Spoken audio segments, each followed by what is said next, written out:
Kasus skandal korupsi Bank Bali yang terjadi sejak tahun 1999 kembali jadi sorotan publik. Ini setelah terpidana korupsi pengalihan hak tagih atau sesi Bank Bali, Joko Chandra, berhasil ditangkap Barreskrim Polri di Malaysia. Dia diketahui bersembunyi di negeri jiran sebelum ditangkap tim khusus Barreskrim. Pria yang diketahui pernah menjadi warga negara Papua Nugini itu digelandang ke Indonesia setelah melarikan diri ke luar negeri sejak tahun 2009. Lalu sebenarnya siapa Joko Chandra? Dalam kasus skandal Bank Bali, Joko Chandra adalah Direktur PT Era Giant Prima. Namanya juga dikaitkan dengan kelompok bisnis Grup Mulia. Gurita bisnis Joko Chandra juga diketahui melebarkan sayapnya ke Malaysia. Diberitakan Harian Kompas tanggal 17 Juli tahun 2020. Salah satu properti Joko Chandra di negara tetangga tersebut adalah Gedung Exchange 106 di kawasan Tun Razak Exchange, Kuala Lumpur. Menurut kuasa hukum Joko Chandra, Anita Kolopaking, kepemilikan Joko Chandra atas properti di Kuala Lumpur tersebut didapat melalui grup usahanya. Pak Joko sudah nyaman berada di Malaysia. Dia tidak ingin berada di Indonesia untuk tinggal. Dia datang hanya untuk meluruskan haknya, ujar Anita. Sementara itu profil Joko Chandra seperti dikutip dari Kontan. Pria kelahiran Sanggau tanggal 27 Agustus tahun 1950 ini memang identik dengan Grup Mulia yang memiliki bisnis inti properti. Kongsi 4 bersaudara yakni Chandra Kusuma, Eka Chandra Negara, Gunawan Chandra, dan Joko Chandra sendiri didirikan pada 1970. Ini kronologi skandal korupsi Bank Bali dekade 1990-an. Grup Mulia makin berkembang pesat saat dipegang olehnya yang mengkomandani kepemilikan properti perkantoran seperti Five Pillar Office Park, Lipo Life Building, Kuningan Tower, BRI 2, dan Mulia Center. Grup Mulia menaungi sebanyak 41 anak perusahaan di dalam dan luar negeri. Selain properti, grup yang pada 1998 memiliki aset 11,5 triliun itu merambah sektor keramik, metal, dan gelas. Tak terpengaruh dengan nama baik yang ditorehkan Joko tersebut, bisnis Grup Mulia masih tetap bersinar.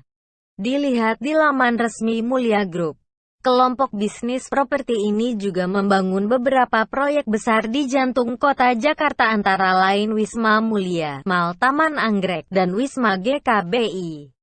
Dilansir dari pemberitaan Harian Kompas, tanggal 13 Juli tahun 2020, kasus Joko Chandra bermula sekitar Agustus tahun 1998. Pemilik PT Era Giant Prima dan Bank Bali mengadakan kontak bisnis. PT Era Giant Prima dimiliki Joko S. Chandra selaku direktur dengan Setia Novanto sebagai direktur utamanya yang juga wakil bendahara DPP Partai Golkar. Sementara Bank Bali dimiliki keluarga Ramli. Mereka bernegosiasi soal pengalihan tagihan Bank Bali terhadap Bank Dagang Nasional Indonesia.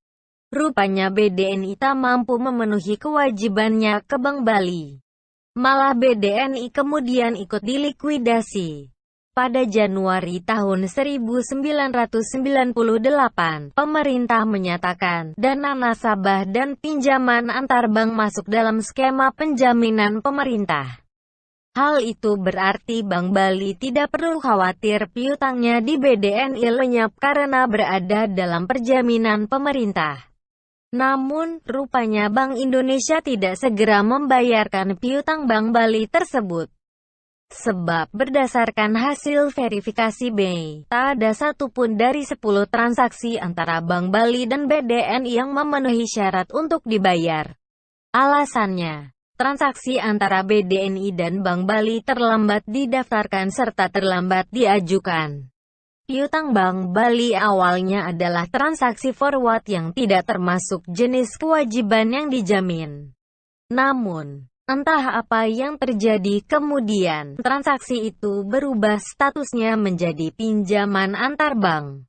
Untuk menagih pinjaman antar bank itulah, Bank Bali dengan PT Era Giat Prima menandatangani sesi pada tanggal 11 Januari tahun 1999. Bank Bali memberikan hak penagihan piutang kepada PT Era Giat Prima, hitam di atas putih, berupa sesi atau pengalihan hak penagihan kepada pihak ketiga. Direktur Utama Bank Bali Rudi Ramli beralasan, pencairan dana penjaminan dari BI atas piutang Bank Bali terhadap BDNI sulit dilakukan. Oleh karena itu, sesi pun ditempuh dengan menggandeng PT Era Giat Prima. Kalau setiap hari dirongrong oleh ketidakpercayaan nasabah, siapa yang tahan mas? Kata Rudi Ramli seperti dikutip harian Kompas tanggal 6 Agustus tahun 1999.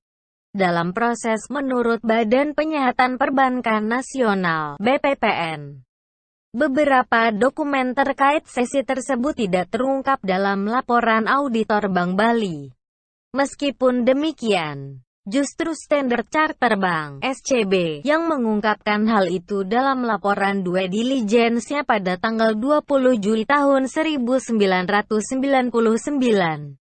SCB adalah investor asing yang waktu itu sepakat membeli 20% saham Bank Bali. Dalam laporannya, SCB menemukan antara lain, terjadinya tambahan kerugian akibat pembayaran keluar dari bank 546 miliar sehubungan dengan klaim antar bank 904 miliar. SCB juga menemukan adanya usaha penjualan aset-aset bank oleh manajemen Bank Bali. Setia Novanto mengatakan, proses transaksi jual-beli penagihan Bank Bali merupakan proses investasi beresiko tinggi dan bisa dipertanggungjawabkan secara legal dan komersial. Setia pun menampik tudingan adanya kaitan perjanjian itu dengan Golkar. Setia Novanto mengatakan, tagihan pokok dan bunga dana Bank Bali kepada BDNI sebesar 1,277 triliun. Setelah diverifikasi BPPN dan Bank Indonesia, jumlah yang bisa ditagih 904 miliar 642 juta 428.369. Karena dari 10 transaksi terdapat 2 hingga 3 yang tidak memenuhi syarat sehingga yang dibayar hanya itu, ujar Setia Novanto. Gubernur BI Syahril Sabirin mengaku tidak mengetahui adanya perjanjian sesi antara Bank Bali dan PT Era Giat Prima. Syahril mengatakan, bagi BI, pengurusan penjaminan pinjaman antar bank tidak memerlukan perantara. Posisi PT Era Giat Prima pun dipertanyakan, sebab secara prosedural, formal dan legal, pencairan tagihan perbankan memang tidak memerlukan peran pihak lain. Joko Chandra korupsi. Sementara BI, Departemen Keuangan, ataupun Kementerian Keuangan dan BPPN merupakan lembaga pemerintah yang memiliki sistem tersendiri dalam pencairan dana. Setia Novanto pun membantah perjanjian mereka itu sebagai perjanjian bernuansa debt collector tetapi sesi. Namun, jika sesuai sesi yang lazim, hak tagihan dan transfernya sebenarnya langsung ke PT Era Giat Prima, bukan ke Bank Bali.